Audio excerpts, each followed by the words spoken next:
Paulo, a bem da verdade, o procedimento de reconhecimento era feito de acordo com a conveniência de quem fazia o instrumento. Se tinha uma recomendação, no artigo 226 do Código de Processo Penal, e que ficava a critério do agente público, da autoridade policial, da autoridade investigativa, do juízo, promover o processo de reconhecimento de acordo com aquilo que ele entendia necessário.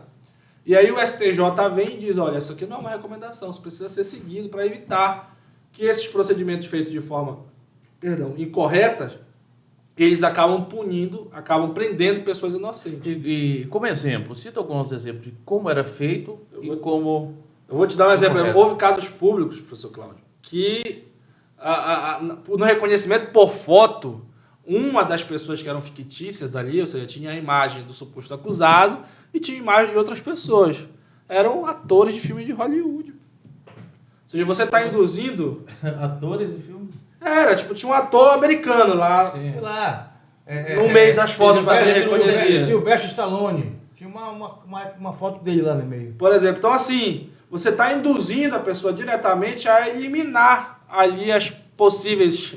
E como é que você teve acesso a essas informações? Não, isso foi público, acho que isso foi público, essa situação do ator americano que estava no processo de reconhecimento, se eu não me engano, da Polícia Civil de Fortaleza, se não estou enganado, se eu esteja equivocado, mas isso foi notícia pública, porque dentre as fotos do reconhecimento do autor estava a foto de alguém publicamente conhecido. Uma foto estraga tudo. Estraga tudo, então, vejam, de certa forma, há um induzimento para que a pessoa acabe reconhecendo aquela pessoa que efetivamente a autoridade policial queria.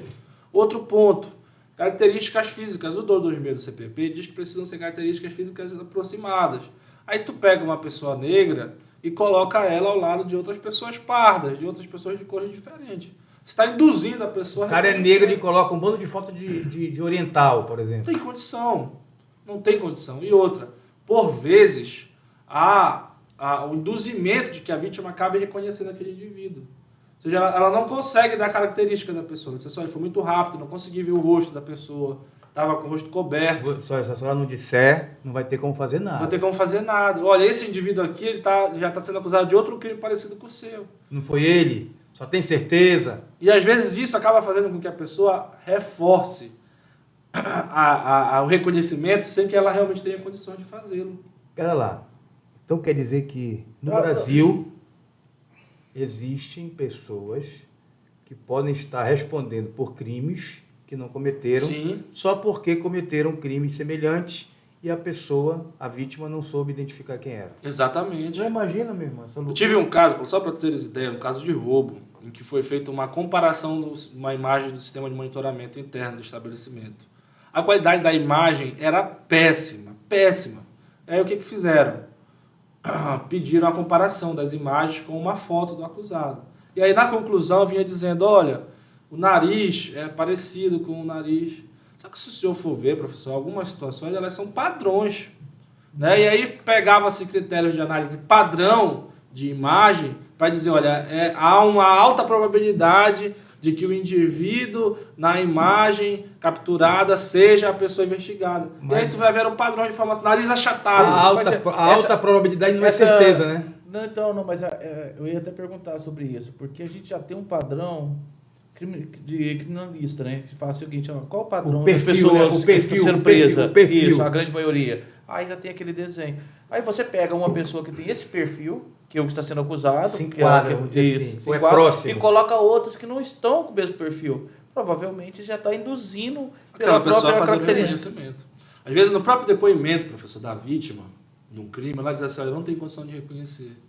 E aí dias depois, ela faz o reconhecimento. Como se no calor da emoção, em que as circunstâncias tinham acabado de acontecer, você diz que não tinha condição de fazer o reconhecimento, e dias depois vai lá e faz o reconhecimento com uma certeza, algo de estranho aconteceu. Vou corroborar com essa tese tua. Eu já fui assaltado 3 vezes.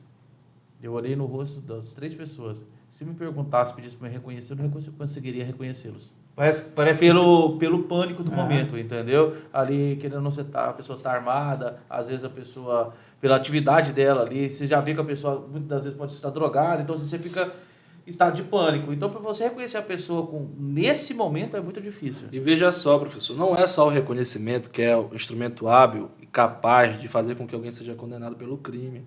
Não é isso, mas às vezes esse reconhecimento feito de forma equivocada, em contrariedade à lei, acaba punindo o inocente e acaba tornando conveniente o trabalho da autoridade, porque ela deixa de fazer outras diligências. Vejam só, se você foi assaltado numa via pública e tu não consegue reconhecer porque estava de rosto coberto, foi muito rápido, a dinâmica não te permitiu, mas essa via pública talvez tenha sistema de imagem. É muito comum também, Marcelo, a autoridade dizer assim, não, mas nós conhecemos o modus operandi. É o Zequinha. Ah, tá, olha, roubaram meu celular sim. Aí diz, foi o Zequinha.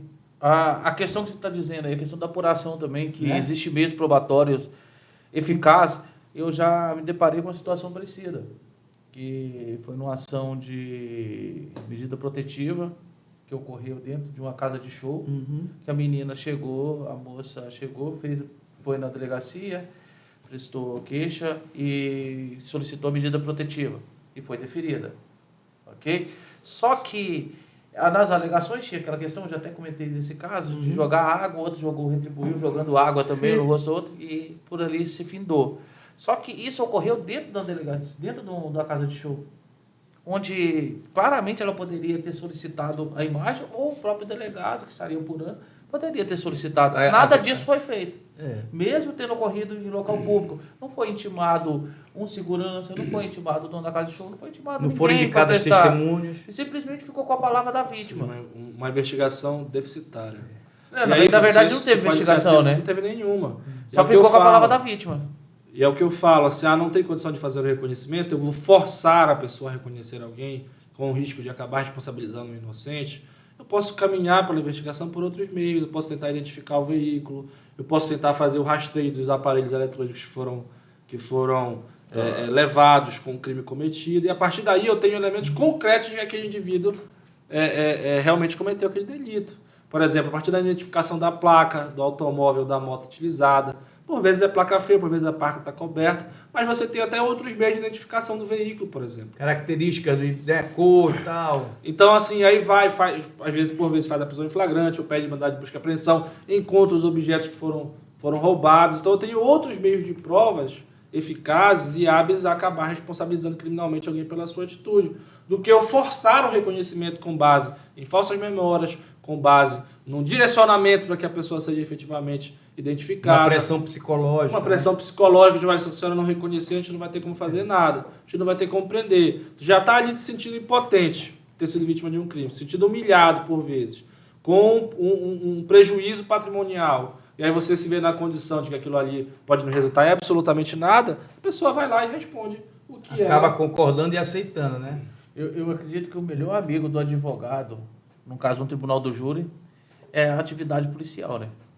É onde você consegue, pelo esse mecanismo de provas... Mas como ele falou, o inquérito ajuda todo mundo.